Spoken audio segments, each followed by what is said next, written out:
నేను ఊరి పేరు కుండలదేండిపాలెం అండి.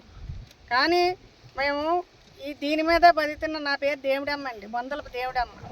కానీ దీని మీద బతుకుతున్నామండి. ఇన్ని పొల్ల తీసుకోవడం, గేదెలు మేపుకోవడం, ఆవులు మేపుకోవడం, వాటి గడ్డలు తవ్వుకోవడం, క్యానకు పాలు వేసుకోవడం, మాకు ఇదే పని అండి. పొద్దున్న పడితే పొద్దున్న దాకా మేము ఇదే సేకరీ చేసుకొని మా పిల్లలు మేము బతుకుతున్నాం.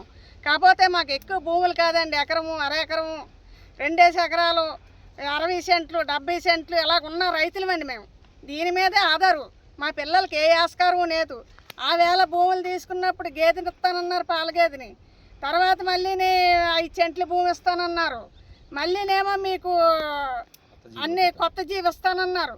అన్నీ కూడా ఇస్తానని మమ్మల్ని ఇవాళ రూపాయి లేకుండా మమ్మల్ని మోసం చేసి ఏ అధికారి కాడికి వెళ్ళా మమ్మల్ని పట్టించుకోలేదండి. మమ్మల్ని కాళ్ళతో తన్నినాడు, తన్ని తిన్నారని మాకింత బాధ కలుగుతుంది. మా బిడ్డలకి ఆధారం లేదండి. మా బిడ్డలకి పెంచి నీళ్ళు వేసుకోవడానికి కూడా మాకు ఆధారం లేదండి. మాకు ఏ పరిష్కారం లేదండి. మేము పిల్లల్ని ఎలా పెంచాలో, మేము ఎలా బతకాలో మాకు తెలియలేదండి. మేము చాలా బాధల్లో ఉన్నాం. ఏ అధికారి కూడా మమ్మల్ని పట్టించుకోలేదు. ఏ ఎంఆర్ఓ గారు కూడా చేస్తానంటున్నారు, అంతే. ఏ చేయడం చెందడం కనిపించలేదు. మమ్మల్ని బెదిరించి మమ్మల్ని చేస్తున్నారండి. మీరు తీసేస్తాం, మీరు ఏం చేసుకుంటారో చేసుకోండి, మేము చేస్తామంటున్నారు. మేము ఎక్కడా చచ్చిపోతామండి. మాకు ఇంక తోవలేదు, మా దరి అంచు లేదు, మా పిల్లలు పెంచుకోవడానికి కూడా మాకు తోవలేదండి. మేము ఇక్కడ మా ఇల్లు నుండి మేము ఏం చేస్తామండి? మాకు భూమి ఈ ఎకరాలు ఎకరం, మేము పెద్ద ఆస్తులు కాదండి, వీటి మీద ఆధారపడి బతుకుతున్నామండి. మా పిల్లలకి చదువులు లేవు, సావులు లేవు, ఏమీ లేవు. చిన్నప్పటి నుంచి మేము ఇదే పోషకారంలో బతుకుతున్నామండి.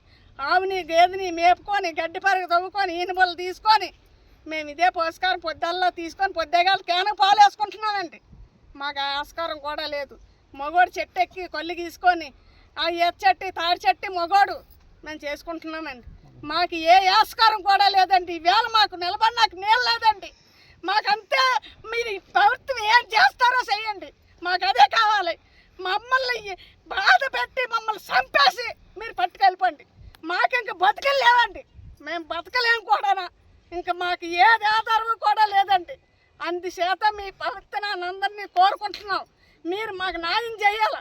మా ప్యాకేజీలు రావాలి, మా చెట్ల డబ్బులు రావాలి, మా నిధుల డబ్బులు రావాలి, మాకు అన్నీ రావాలండి.